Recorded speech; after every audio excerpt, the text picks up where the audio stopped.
What separates a tank that runs for 10 years from one that crashes every spring, when both owners do the same water changes? It is never the big stuff. It is 20 small habits nobody bothers to teach you, and most of them take about 4 extra seconds. 30 years keeping fish, about 15 of them behind the counter of my own shop, and the tanks that came to me in trouble almost never had an owner who was lazy. They had an owner doing the right jobs in the wrong order, or trusting a number that was lying to them. I kept a notebook through all of it, parameters and failures by tank, and the same handful of small mistakes showed up over and over. 20 of them are coming your way. And stay to the end, because the last one is a heater trick that costs about the same as one heater, and makes it nearly impossible for a stuck thermostat to cook your entire tank overnight, which is the single most common way people lose everything at once. Start with the idea underneath all 20, because it will make each one obvious. Maintaining a tank is not really about cleaning, it is about catching drift. Everything in a tank moves slowly away from where you set it.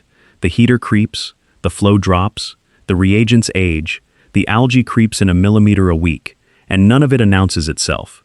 Your fish do not die from one dramatic event, they die from 6 months of small drift that nobody measured.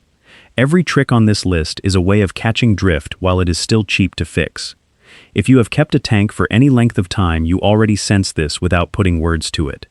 There are stretches where the tank just runs, and then a month where everything goes sideways at once, and you cannot point at what changed. Usually nothing changed that month. Something changed 4 months earlier, and you are only now seeing the bill.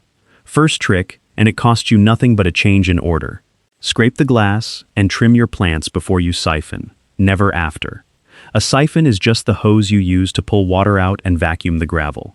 When you scrape algae off the glass, all that material goes into the water column, and if you already pulled your water, that debris just settles back down into the gravel you cleaned 5 minutes ago.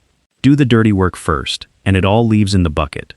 You know that Saturday where you finish the whole job, step back, and the tank is hazier than when you started. Order of operations, that is all that was. Same logic applies to the plants. Trim first, let the clippings float, then pull the water and they go out with it. Fish keepers who do this in the right sequence spend about the same 20 minutes and end up with a tank that actually looks finished when they walk away. Second, and this one changes what your test kit tells you. If you use a liquid kit, and you should, the second nitrate bottle needs to be shaken hard for a full minute before it touches the tube. Nitrate is the end product of fish waste, the number that climbs between water changes. That second reagent has solids that settle to the bottom of the bottle, and if you give it a polite little shake, it reads low. Not a little low, badly low. People walk around thinking their nitrate is sitting at 20 parts per million, that pale, weak lemonade orange, when it is really up in the deep pumpkin range near 80. A full minute feels ridiculous. Time it against a commercial break once and it will feel normal after that. And while we are on test kits, this is the counter-argument I will make to anybody who tells you the strips are fine. Test strips read 6 pads at once off one dip, and on nitrate and hardness in particular, they can be off by an entire range. They are better than testing nothing. They are not what you want to make decisions with when a fish is sick, and you need to know whether it is your water or not. Third, look at the expiration date printed on your test kit right now. Reagents go bad, and the cruel part is that an expired kit does not stop working. It just starts lying with total confidence. I chased a phantom problem for most of a summer once because my pH reagent had gone off and I trusted it over my own eyes. Cost me nothing but time and a lot of pointless worry. But the guy who doses chemicals to fix a number that was never real can lose a tank that way. Fourth, the number printed on your heater dial is a suggestion.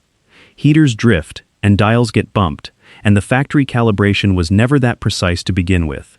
Buy an independent thermometer, $5, and check the real temperature against the dial. Most tropical community tanks want somewhere around 76 to 78 degrees, warm enough that the glass feels like bath water on the back of your hand. Once you find the dial position that actually delivers that, mark it with a paint pen. Then a glance tells you if something moved. Fifth, and this is the one that has killed more tanks than any disease I ever diagnosed over a counter. Unplug the heater before you start a water change. A heater running with its element out of the water gets hot enough to crack itself, and when you refill with cooler water against that hot glass, it can shatter or short out. I have done it. Years back I got in a hurry, forgot, and heard the pop from the next room. $15 heater, a wet floor, and a lesson I have never needed twice. Make it mechanical. Hand goes to the plug before hand goes to the siphon, every single time, until you stop having to think about it.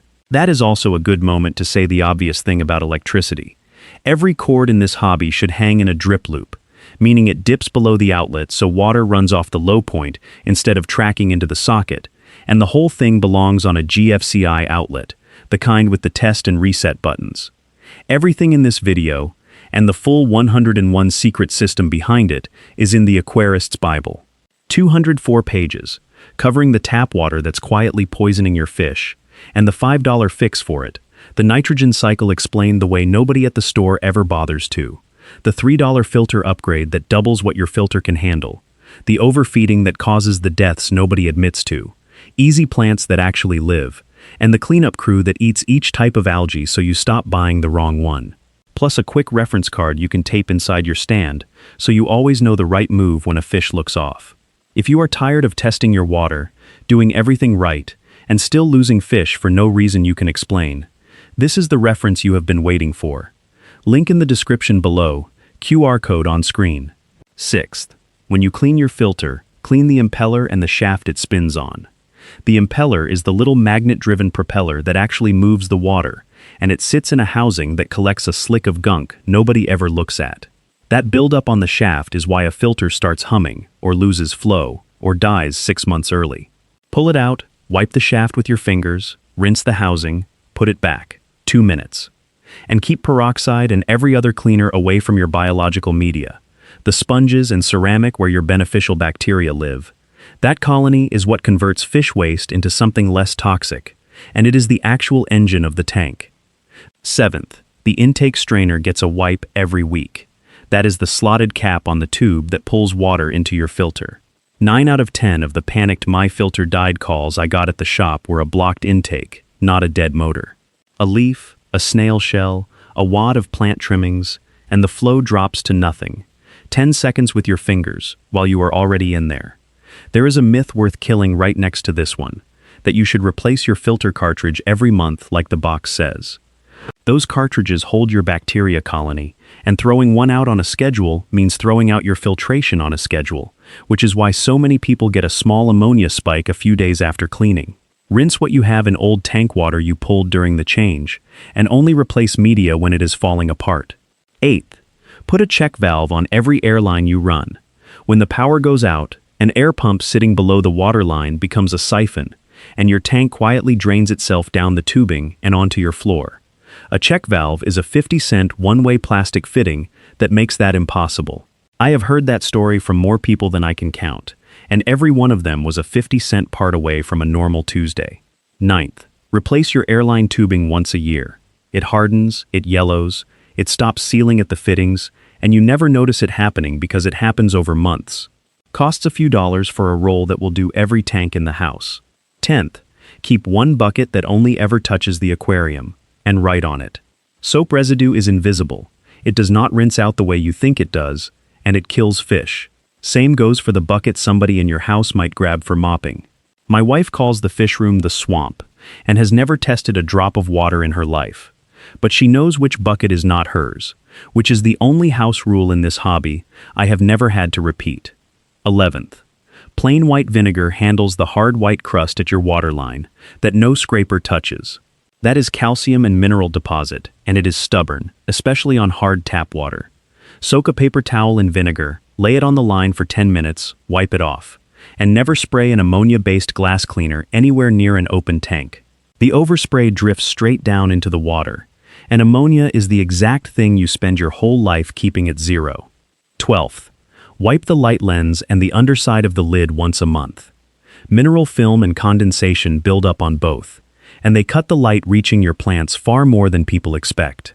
I have watched somebody about to buy a whole new light fixture because their plants were failing, when the actual problem was a haze on the plastic he could have wiped off in 30 seconds. 13th, put a small piece of tape on the outside of the glass right at your normal fill line. Water evaporates, that is normal, and a tank can drop a ½ inch a week in dry months without anything being wrong. But when the level is dropping faster than usual, that tape is how you know instantly whether you are looking at ordinary evaporation or a slow leak. Without a reference mark, you will just keep topping it off and never notice the difference. 14th, test your tap water by itself 2 or 3 times a year, straight from the faucet, before it goes anywhere near the tank. Utilities change their treatment seasonally, and the big one is a switch from chlorine to chloramine, which is chlorine bonded to ammonia. Chloramine does not gas off the way chlorine does, and it needs a conditioner rated to handle it. Somebody whose tank has been fine for 3 years can suddenly start losing fish in April for no reason they can see, and the reason is a memo at the water department. Your own utility publishes a water quality report every year, and it is free. 15th, use your nose. A healthy tank smells faintly earthy, like a greenhouse. What you do not want is sulfur, that rotten egg smell, which usually means gas trapped in a deep pocket of substrate, or something dead you have not found yet. I have located more dead fish behind a rock with my nose than with my eyes. And if you catch that sulfur smell coming out of the gravel when you push a siphon into it, go gently. Deep pockets in an undisturbed substrate can hold gas, and tearing the whole bed open at once releases it into the water in one shot. Work a section at a time across a few weeks instead. 16th, photograph the tank the same way once a month. Same angle, same time of day. Slow changes hide from daily eyes. You look at that tank every single day, which is exactly why you cannot see the algae creeping across the back wall, or a plant slowly thinning out. Put a picture from 90 days ago next to today, and the drift is obvious in 2 seconds. It also settles arguments with yourself about whether a plant is actually growing or you just want it to be. This is the cheapest diagnostic tool in the hobby, and it lives in your pocket. 17th, once a year check that the tank is sitting level and run your eye along the silicone seams. A seam that is starting to peel or show a gap is the only warning you ever get before a real flood, and water is about 8 1/3 pounds a gallon, so a full 55-gallon with substrate is north of 500 pounds. Roughly 3 grown men standing in one spot. A tank sitting even slightly out of level puts all that weight onto one corner of the glass for years.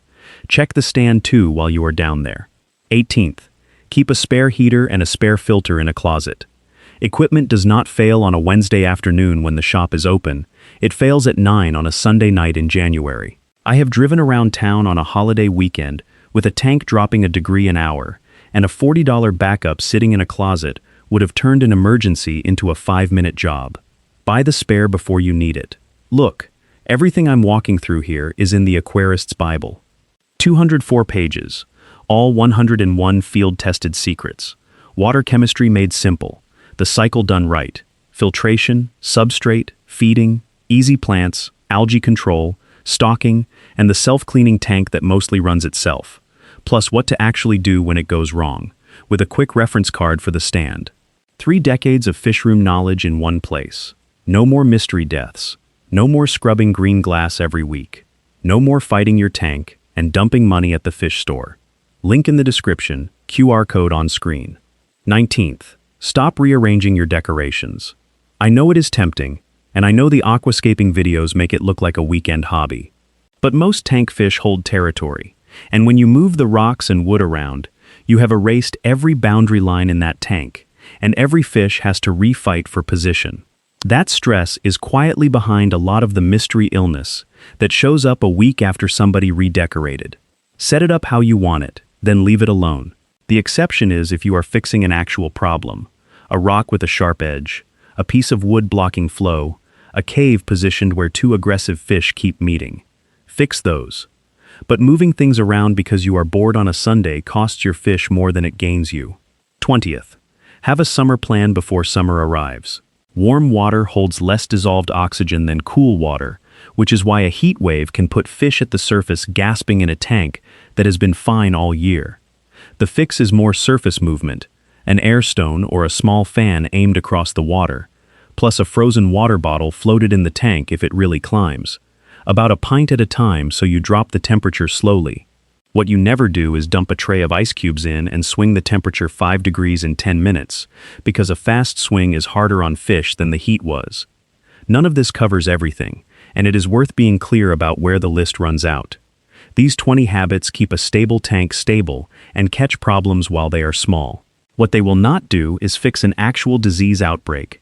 Fish with white spots, rotting fins, or fuzzy patches need a quarantine tank and a real medication, and dosing your display tank instead can wipe out your bacteria colony and turn one sick fish into a full crash.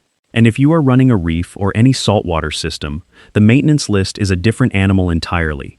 I am a freshwater guy, and I would rather say that than pretend otherwise. My brother-in-law does reef and reminds me of the difference every holiday, usually while I am eating. Which brings me to the one I saved, because it is the difference between an equipment failure and a disaster. Almost nobody does this, and every serious keeper I know does. On any tank over about 40 gallons, run 2 smaller heaters instead of one big one.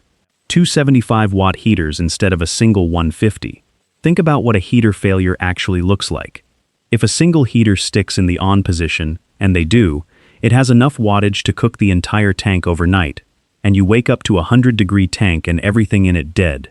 2 smaller heaters cannot do that, because neither one alone has the power to overheat the volume. It will run warm and you will notice.